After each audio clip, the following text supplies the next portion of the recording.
رسول اللہ صلی اللہ علیہ وسلم تکون النبوۃ فیکم ما شاء اللہ ان تکون، نبوت رہے گی تمہارے مابین مسلمانوں جب تک کہ اللہ چاہے گا کہ وہ رہے، یعنی میں رہوں گا۔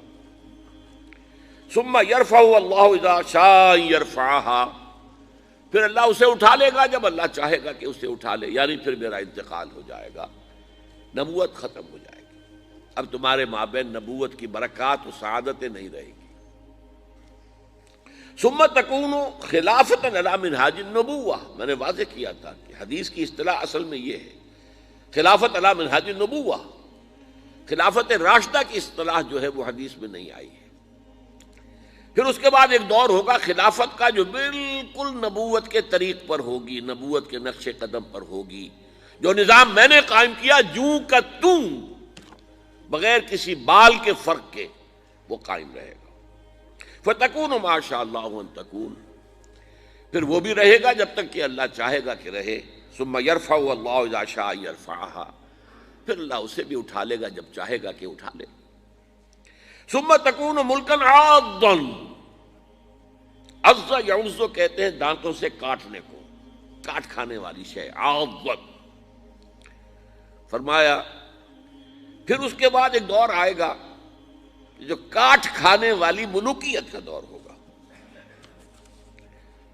یہ جیسا کہ میں عرض کر چکا ہوں، یہ ملوکیت جو مسلمانوں کی تھی اور ان میں جو مظالم ہوئے ہیں، اچھے لوگ بھی آئے ہیں، یقیناً آئے ہیں، آخر 12 خلفاء کی تعداد انہی میں سے پوری ہوتی ہے، لیکن بحثیت مجموعی جو کچھ ہوا ہے میں نے چند اشارے کر دیے تھے کہ واقعہ کربلا اب جس کا تذکرہ ہمارے ہاں ہوگا بہت شدت کے ساتھ، محرم الحرام کا آغاز ہو چکا ہے۔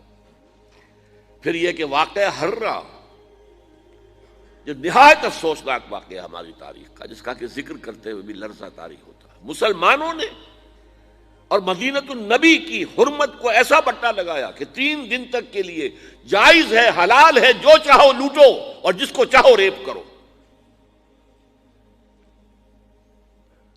پھر اسی دور میں حجاج ابن یوسف جیسا قصاب جس نے سینکڑوں تابعین کو شہید کیا ہے، پھر اسی دور میں محمد بن قاسم کو بلا کر شہید کیا گیا۔ خطرہ ہوتا ہے ملوکیت کو کہ کوئی مد مقابل بن کر نہ آ جائے، کوئی اتنا بڑا پاپولر نہ ہو جائے کہ ہمارے اقتدار کو چیلنج کرے۔ اور اسی لیے موسیٰ ابن نصیر جن کے ایک ادنا کمانڈر نے ہسپانیہ فتح کیا، طارق بن زیاد، اصل کمانڈر کون تھے؟ موسیٰ بن نصیر۔ انہیں بھی بلا کر بوڑھے آدمی کو دھوپ میں کھڑا رکھا ہے، یہاں تک کہ وہ بے ہوش ہو کر گر گئے اور پھر قید رکھا۔ بہرحال یہ ملوکیت، ثم تکون ملکن عاضًا، پھر کاٹ کھانے والی ملوکیت آئے گی۔ فتکون ما شاء اللہ ان تکون، تو وہ بھی رہے گی جب تک اللہ چاہے گا۔ ثم یرفع اللہ اذا شاء یرفعها، پھر اللہ اٹھا لے گا اسے بھی جب چاہے گا۔ ثم تکون ملکن جبریا، پھر ایک مجبوری والی ملوکیت آئے گی، غلامی والی۔ اس کا مفہوم آج ہم پر واضح ہے، اس وقت میں نہیں سمجھتا کہ کسی نے کیا سمجھا ہوگا، واللہ عالم، کہ وہ دوسری ملوکیت جو ہم پر چھائی ہے، جس کو ہم ویسٹرن کولونیلزم کہتے ہیں، یورپین کولونیلزم، کہیں انگریز ملکہ وکٹوریہ کے ہم غلام ہو گئے، کہیں جو ہے ہسپانوی آ گئے، کہیں پر اطالوی آ گئے، کہیں پر فرانسیسی آ گئے، کہیں پر ولندیزی آ گئے، کہیں پر پرتگیزی آ گئے، اس طرح سے پورا عالم اسلام گرفت میں آ گیا۔ وہ تو صحرائے عرب رہ گیا تھا اس لیے کہ ابھی تیل نکلا نہیں تھا وہاں، ورنہ صحرائے عرب پر تو اس کولونیلزم نے پنجے جو ہیں وہ سب سے بڑھ کر گاڑنے تھے، وہاں بھی کچھ تھا ہی نہیں، ریت یا پتھر، اس کے سوا کچھ تھا ہی نہیں، باقی پورا عالم اسلام شکنجے میں کسا گیا۔ ثم تکون ملکن جبریا فتکون ما شاء اللہ ان تکون، پھر وہ بھی رہے گا جب تک کہ اللہ چاہے گا۔ ثم یرفع اللہ اذا شاء یرفع، پھر اللہ اسے بھی اٹھا لے گا جب چاہے گا کہ اٹھا لے۔ ثم تکون خلافۃ علی منہاج النبوہ، پھر آئے گا ایک دور خلافت علی منہاج النبوہ کا۔ ثم سکت النبی صلی اللہ علیہ وسلم، اس کے بعد خاموش ہو گئے حضور۔ تاریخ انسانی کا یہ آخری دور ہوگا، یہ حدیث رواہ احمد رحمہ اللہ عن النعمان ابن بشیر رضی اللہ تعالی عنہ۔ اب آپ دیکھیے دو حدیثیں وہ میں آپ کو سنا رہا ہوں، اور یہ قیمتی خزانہ آپ کو ہم نے ہدیتاً پیش کیا ہے، اس سے بڑا قیمتی خزانہ کوئی نہیں۔ موجودہ مایوسی کے حالات کے اندر دل میں جو ایک امید کا چراغ روشن ہوتا جن احادیث سے، کہ ہم کہہ سکتے ہیں دنیا والوں سے کہ اور بھی دور فلک ہیں ابھی آنے والے، ناز اتنا نہ کریں ہم کو ستانے والے، ستا لو جو ستانا ہے تم نے، لیکن بالآخر tables will be turned، معاملہ بدلے گا، حالات تبدیل ہوں گے۔ یہ جو اب دور آئے گا نظام خلافت علی منہاج النبوہ کا، یہ اب گلوبل ہوگا، یہ گلوبل ہونا اس کا لازم ہے پوری دنیا میں، تبھی تو حضور کا مقصد بعثت مکمل ہوگا۔ وما ارسلناک الا کافۃ للناس بشیرا ونذیرا، تبھی تو بات پوری ہوگی۔ لہذا اب سنیے حدیثیں۔ عن ثوبان رضی اللہ تعالی عنہ، یہ حضور کے غلام تھے جنہیں آپ نے آزاد کر دیا تھا، تو بعض روایات میں ان کا لفظ نام پورا آتا ہے۔ عن ثوبان مولا رسول اللہ صلی اللہ علیہ وسلم، حضور کے آزاد کردہ غلام ثوبان سے روایت ہے۔ قال قال رسول اللہ صلی اللہ علیہ وسلم، انہوں نے بتایا کہ نبی اکرم صلی اللہ علیہ وسلم نے فرمایا، ان اللہ زوالی الارض، اللہ نے میرے لیے تمام زمین کو لپیٹ دیا یا سکیڑ دیا۔ فرأیت مشارقہا و مغاربہا، تو میں نے اس کے سارے مشرق دیکھ لیے، سارے مغرب دیکھ لیے۔ وَإِنَّ أُمَّتِي سَيَبْلُغُ مُلْكُهَا مَا زُوِيَ لِي مِنْهَا، اور میری امت کی حکومت ان تمام علاقوں پر قائم ہو کر رہے گی جو اللہ تعالیٰ نے زمین کو سکیڑ کر یا لپیٹ کر مجھے دکھا دیے۔ اس کے بعد بھی کوئی نا امیدی اور مایوسی کا معاملہ ہوگا؟ ٹھیک ہے، درمیان میں جو دور آنے ہیں، مکے والوں پر جو بیت رہی تھی صحابہ کرام پر وہ بیتا، احد میں شہید جو ہوئے وہ ہوئے، بالآخر تو اسلام غالب ہوا، بالآخر تو حضور 10,000 قدوسیوں کے ہم رکاب مکے میں فاتح کی حیثیت سے داخل ہوئے کہ نہیں ہوئے؟ تو ابھی بہت کچھ ہونا ہے امت مسلمہ کے ساتھ۔ We deserve the punishment, divine punishment، لیکن اس کے بعد جو ہونا ہے وہ یہ ہے۔ اب یہ روایت بھی ہے، نوٹ کر لیجئے، رواہ مسلم، یہ گویا کہ صحیحین میں سے ایک، چوٹی کی دو کتابیں جو ہے حدیث کی ان میں سے ایک کے اندر ہے، یہ صحیح مسلم کے اندر ہے، جامع ترمذی کے اندر بھی ہے، سنن ابی داؤد کے اندر بھی ہے، سنن ابن ماجہ کے اندر بھی ہے، اور اس کے راوی میں آپ کو پہلے ہی بتا چکا ہوں حضرت ثوبان ہے۔ دیکھیے یہاں اقبال جو ہے اس کے میں نے اشعار جو ہے لکھے ہیں ساتھ ہی، یہ وہ ترجمان القرآن، وہ اس امید کا، اس وقت کا، ایک جگہ تو بہت ہی خوبصورت انداز میں کہا ہے، جب گئے ہوئے تھے قرطبہ، اور قرطبہ میں جو مسجد ہے جامع قرطبہ، وہ ایک دریا کے کنارے پر ہے۔ جیسے کبھی یہ مسجد جو ہماری تھی بادشاہی مسجد، یہ دریائے راوی کے کنارے پر تھی، راوی اس کے ساتھ بہتا تھا۔ بڈھا راوی تو ہمارے اپنی جو ہے اس میں رہا ہے کہ اس راوی کو بڈھا راوی کہتے تھے، وہ گندا سا ایک نالا، وہ تھا اصل میں بیٹھ۔ اسی طرح وادی الکبیر، وہ جو وادی الکبیر ایک دریا تھا، اس کے کنارے پر مسجد قرطبہ ہے، اور اقبال وہاں کہہ رہا ہے، آب روان کبیر تیرے کنارے کوئی دیکھ رہا ہے کسی اور زمانے کے خواب۔ وہ ویژنری تھا، سیر تھا، دیکھ رہا تھا۔ گاہ میری نگاہ تیز چیر گئی دل وجود، گاہ الجھ کے رہ گئی میرے توہمات میں۔ نبی تو نہیں تھا نا، کبھی توہمات کا بھی غلبہ ہو جاتا تھا، کبھی اپنی عقلی الجھنیں بھی غالب آ جاتی تھی، لیکن کبھی وہ کیفیت بھی ہوتی تھی، گاہ میری نگاہ تیز چیر گئی دل وجود۔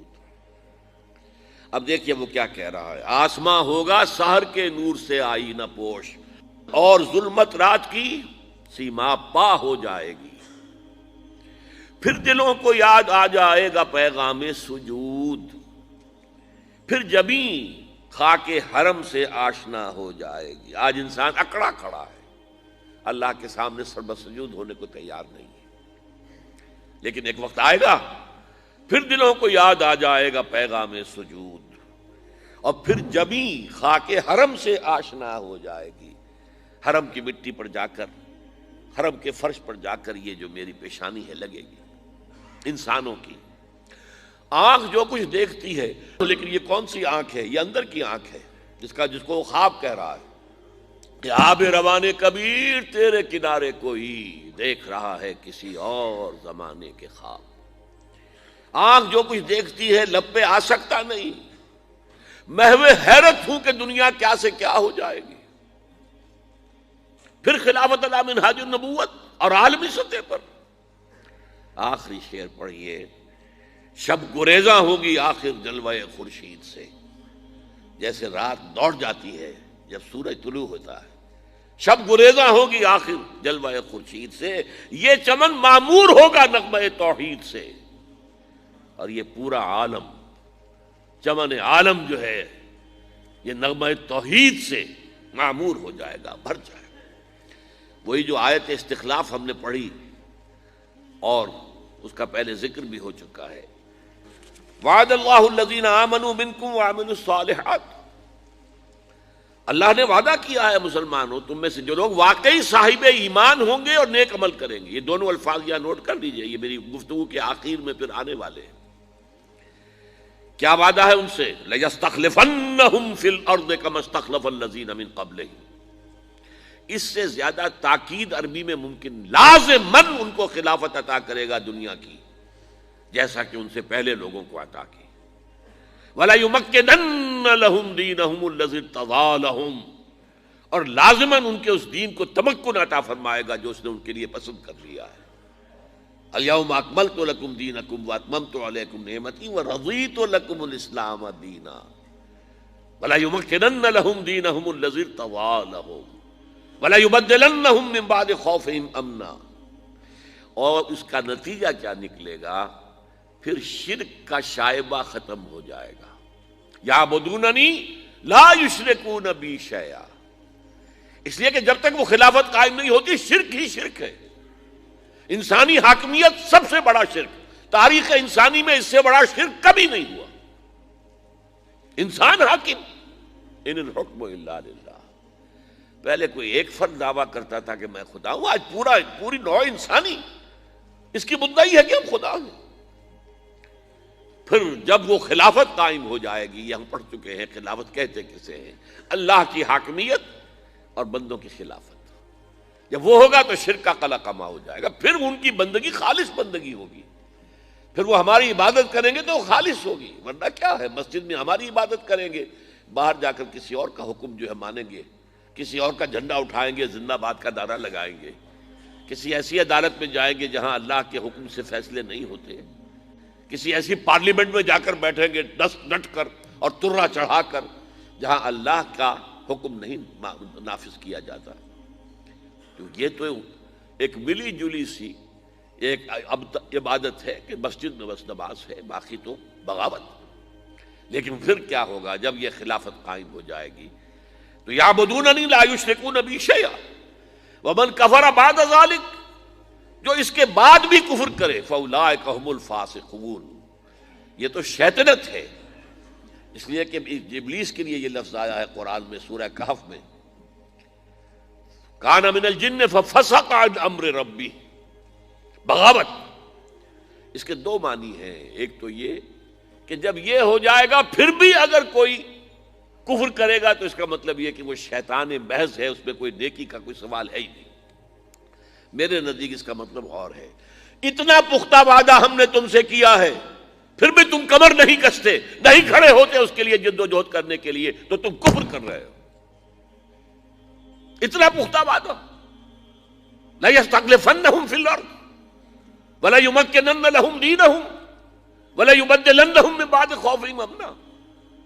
اس کے بعد بھی اگر انسان کمر نہ کسے، محنت نہ کرے، جد و جہد نہ کرے، وَمَنْ كَفَرَ بَعْدَ ذَلِكَ فَأُولَئِكَ هُمُ الْفَاسِقُونَ، یہ ہے وہ نوید جو اقبال نے دی ہے وہ جو توحید کی تکمیل ہوگی اس کائنات کے اندر کب ہوگی؟